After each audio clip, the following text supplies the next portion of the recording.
Welcome back to the Guitar Reliquary.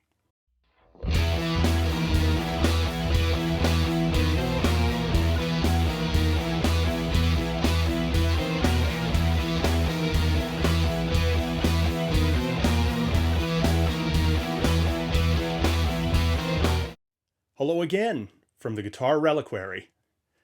Today, I'm going to be looking at the EVH 5150 Stealth Black model. This is not my guitar. If you've watched the video where I set it up, you know that this is my dad's guitar, but I thought I would go over the features while I had the opportunity and do a little play test of it for you to judge some of the tones. So let's get right into it. This guitar is a basswood body. The basswood on this one is 3 pieces. There's a seam here and a seam here. This basswood body is joined to a maple neck, and the maple neck is quarter sawn maple. It appears to be a single piece of maple. I see no seams in it. And it's topped with an ebony fretboard, and the ebony is very beautiful. This is made by Fender Musical Instruments Corporation, as are all the EVH guitars, and this one comes from the Fender Mexico factory, which in my experience has been a very good place to get guitars.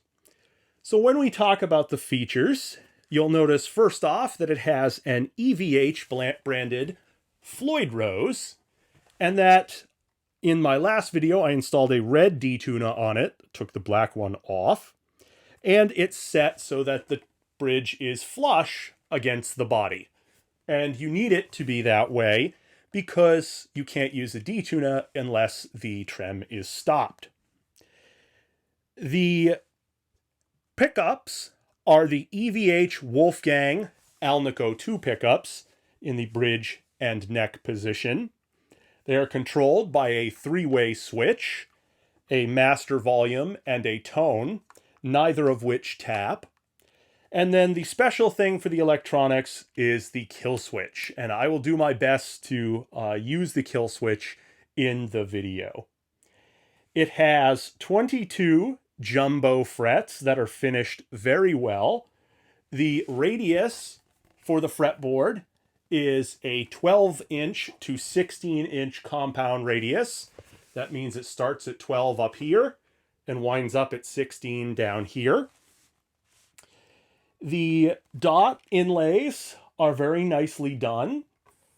It has the R3 lock nut on it and a string tree.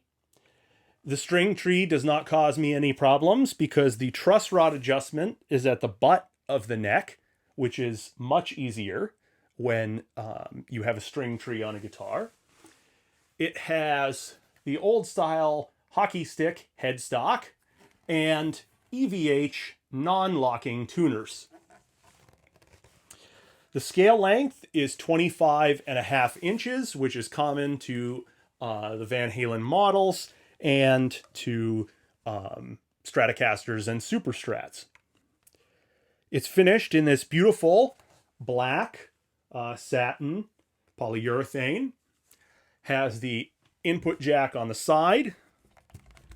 As you can see, plenty of switch covers for the various switching options.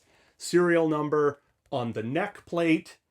The Floyd rose nut is attached through the neck rather than from screws at the top. So if you watch the Epiphone video on the Alex Lifeson, you know that that was attached at the top, not through the neck. Through the neck is a little bit better, but just because it holds the nut in place so there's no movement with the Floyd rose. However, I found that if the regular top screwed down nut is installed properly, you don't have to worry about that anyways.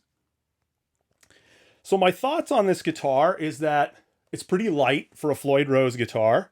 It balances very well. It doesn't have a lot of neck dive, which would be somewhat of a concern with the really large headstock that it has comparatively to like a Stratocaster. It holds tune very well. The tuners are nice and smooth. The Floyd, I'm not sure if it's a Floyd 1000. It's EVH branded. It could be a Floyd Rose special. Some of the things are really stiff about it, and it's hard for me to know. It would be really great if somebody who's more knowledgeable could put in the comments whether this is supposed to be a 1000 or a special. If it's a special, then it might be worth upgrading some of the parts. It's very well built. There's no major gaping flaws that I can see with it. But there is one thing that would bother me if it were my guitar, and that is that there is a slight gap between the end of the fretboard and the nut. That's really common on Floyd Rose guitars, even on really expensive ones. I've had some really expensive Jacksons where there's a noticeable gap. It's really cosmetic. It doesn't impact your intonation at the first few frets in a way that you would be able to hear.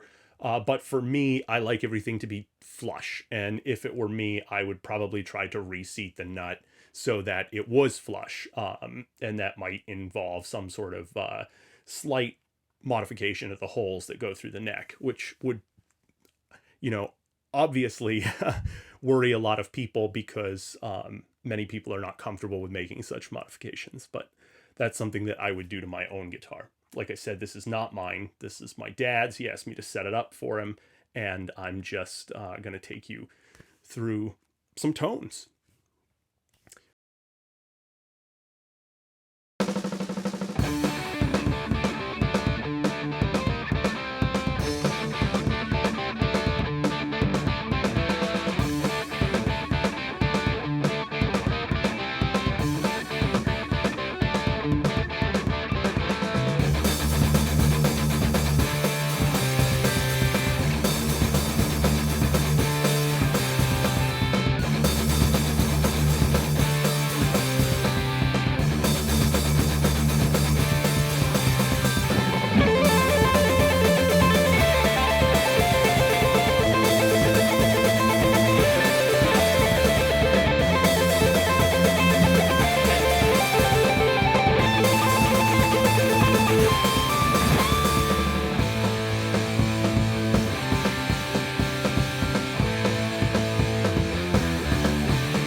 So I hope you've enjoyed the demo, gotten a sense of some of the tones that you can get, and please check out my other videos. Until next time.